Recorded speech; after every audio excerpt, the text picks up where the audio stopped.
Bonus po yung ating ulan, mga ka-farmers.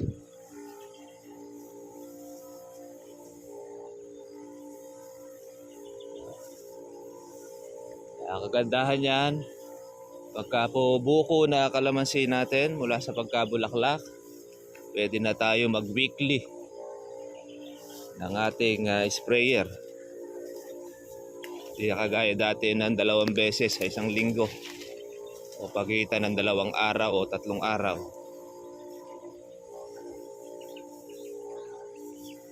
Ang kaganda.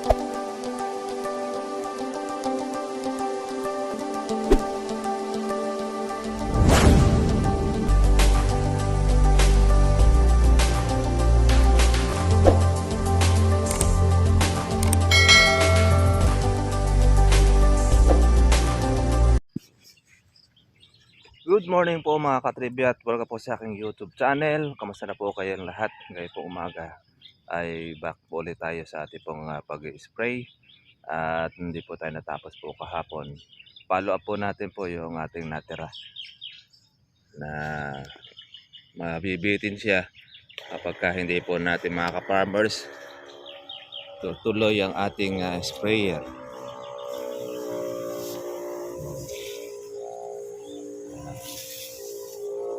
Bumawi na po yung ating kalamansi. Mapitas na ang kanyang bunga. Ayun, follow up naman natin itong ating mga buko.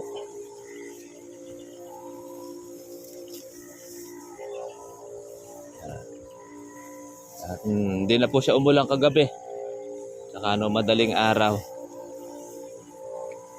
Pagkatapos niya siguro mag-iinit na yan, mga trivia. Kaya papatubig tayo uli.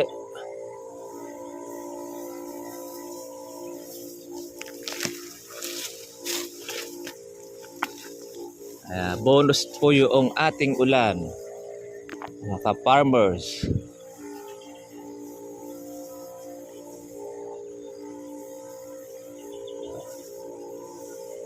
Ang kagandahan yan, pagka po buko na kalamansi natin mula sa pagkabulaklak, pwede na tayo mag-weekly ng ating sprayer. Hindi kagaya dati ng 2 beses sa isang linggo o pagitan ng 2 araw o 3 araw.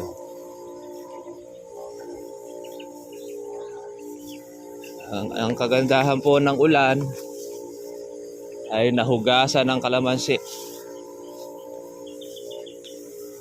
Wala yung mga itim-itim.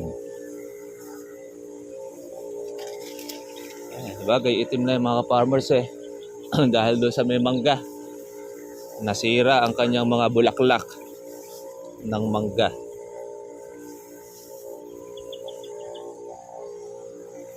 Kaya ang part na hindi natapos ang ating pang patubig at naulan, tutuloy din po natin ito para magparehas ang ating basa. Dahil hindi naman ganun kalakas ang ulan natin. Pero kung kagaya ng ulan ng Mayo, ang timano kagad ay tubig, malakas ang basa.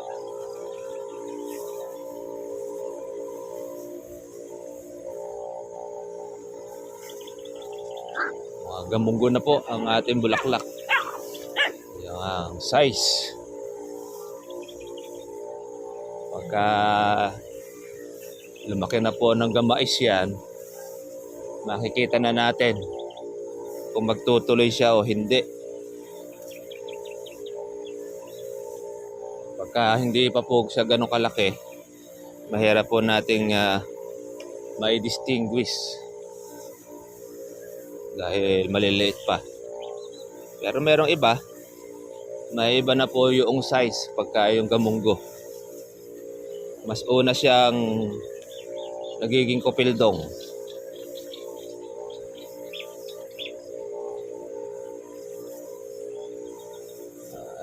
Spray tayo mga ka-farmers. para sa next batch ng ating pag-aalaga. Ating pong bulaklak. Yan. Yung ilagay tayo ng ating abono. Kaya ang mga kalamansi ngayon, mga katribya, bubulaklakan na naman uli. Lalo na po yung mga natigang. May pataba, walang pataba. Lalabas uli ng panibagong bulaklak. Ganyan ang kalamansi, mga katribya. Masipag mamulaklak. Hanggat hindi siya nagtutuloy, ay continuous siya. Ikaw na lang ang magsasawa sa pag-aalaga. Kailangan talaga dyan, continuous din ang inyong pag-aalaga. Para meron kang aanihin. Pagka hinintuan natin ang inyong alaga, mga katribya, hihintuan din ang pagbibigay ng income ninyo sa kalamansi.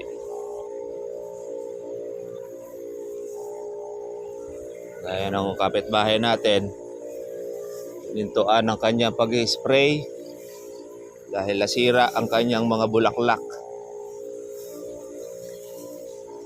Kaya hindi po nagtuloy. Ayan, bubulaklak na naman ulit ng panibago.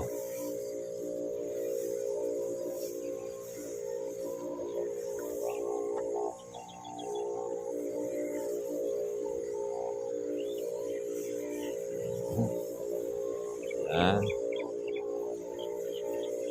Ayan lang po ang ating pag-aalaga. Basta't huwag kang maiinip, mga ka-farmers. Itong ang ating kalamansi na ito, dati maliit lang ito. Pero ngayon, malalaki na. Ang gandahan hindi ka palit ng palit ng inyong tanim pagkakalamansi. Maabot yan ng 15 years.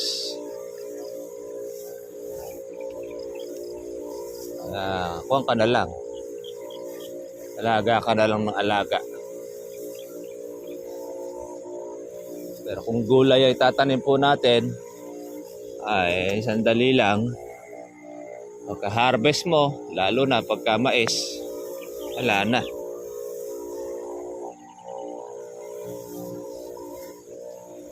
Papalit ka uli ng panibago.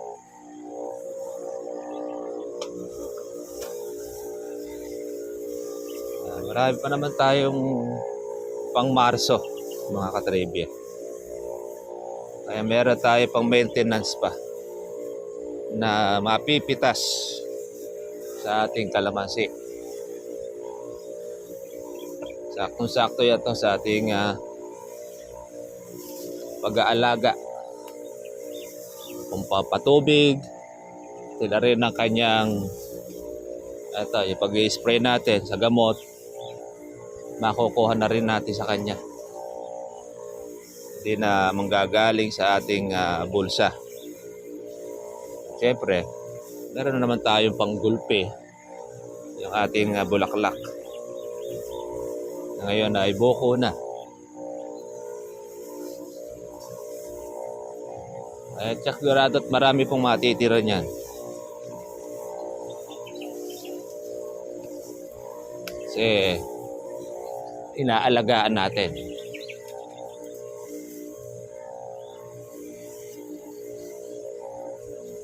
Pero pag hindi natin ito inalagaan, mga ka-farmers, ay asahan ninyo, isirain ang lahat to ng mga bunga na yan.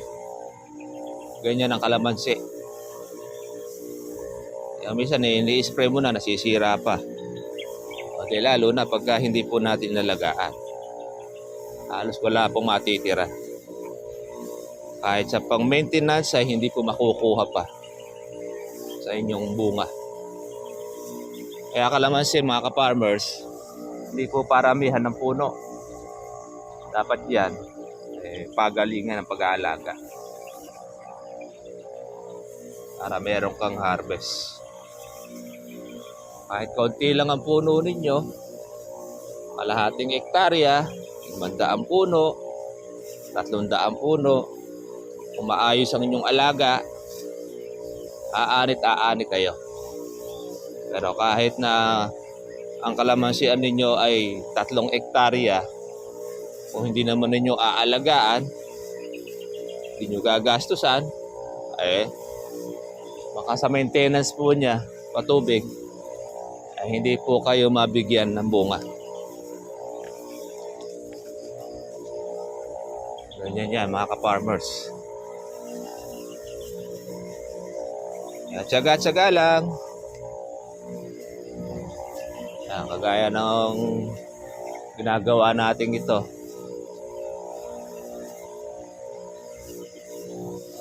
Sa mga low maintenance, pwede yung ganitong dipasan ang gawin.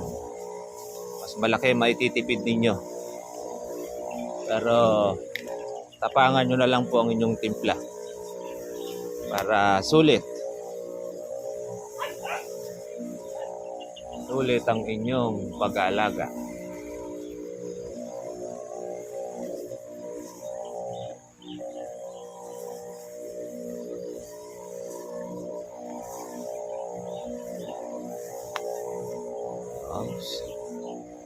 Hindi natin siya pinaliliguan. Aksayado po ng gamot. Pagka po naliligo ang kalamansi, natatapon lang po yung pera ninyo. Diba kasi ligo-ligo ang pag-i-spray. Sayang. Napupunta lang sa lupa. Actually, pag naamoy na po ng insekto yung inyong binomba, lalayas na po yun. Hindi siya magpapakamatay, manginain. Pero pagkalipas ng inyong binomba, mga katribya, balik na naman sila uli. Kaya sasalakay na naman.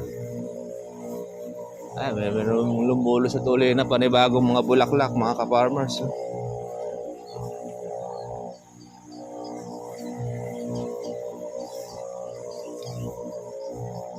Wala noong pagkapatubig.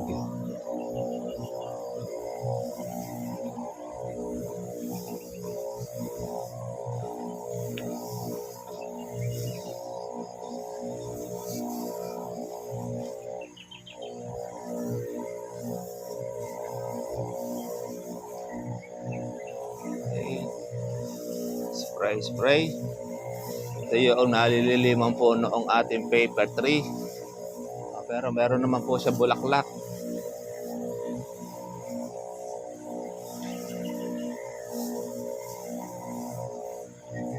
Ganda ng dahon. Lumabog.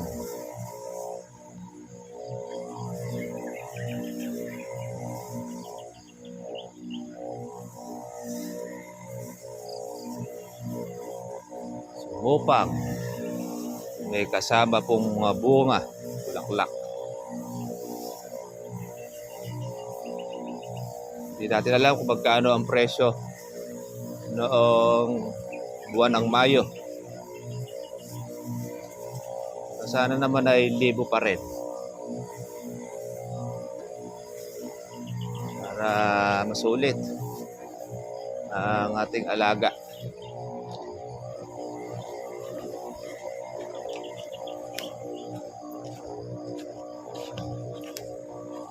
Ilalim ng mangga. Ito nadamay doon sa mangga natin. Umitim.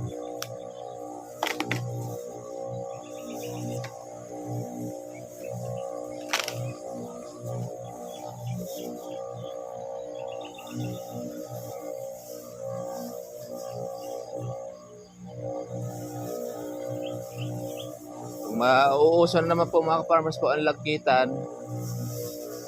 Pwede kayong maglagay po ng dishwashing sa inyo pong bomba. Pampatanggal po ng lagkit. Pwede rin sabon. Tutunawin po ninyo. Kaya yung pulbos para din nyo natunawin. tatanggal po yung lagkita. Alam, power spray ang gagamitin natin. Huwag po ito para mapaliguan ng gusto po ang inyong kalamansi.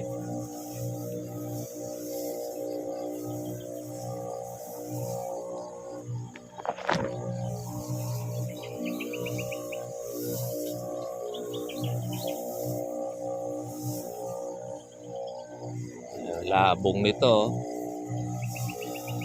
Matandang puno ito na pinutol natin. Tumubo. Nagsupang.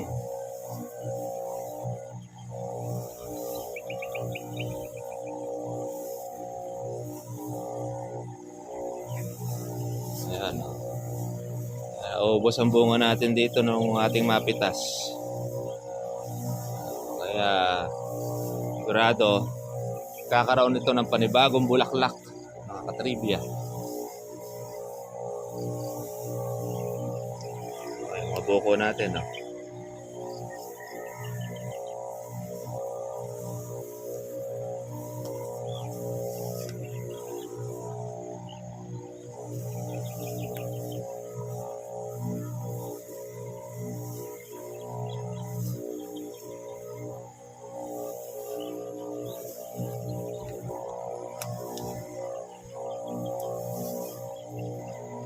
Ganyan-ganyan lang tayo, mga katribya.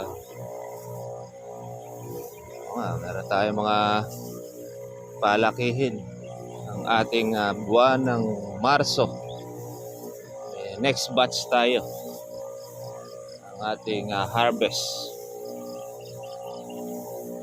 Yan ang advantage pagka po continuous ang alaga. Monthly meron tayo nagiging pitas. Depende yon. Pwede rin kayong mag twice a month pitas sa bunga at depende yan sa laki ng inyong kalamansi.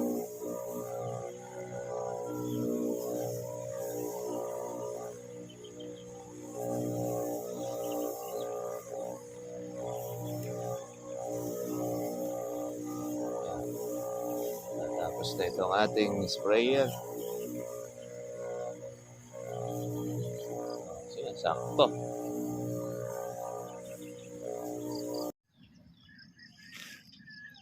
Yan natin mga buko, mga ka-farmers.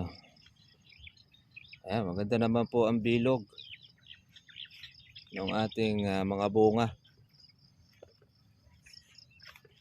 Marami ito, mga katribya, pagka po lumaki. Ngayon maliliit pa lang, kaya hindi pa natin siya masyado pang makikita. Mga 1 linggo pa po yan, magiging gamais na ang ating kalamansi, yung size niya.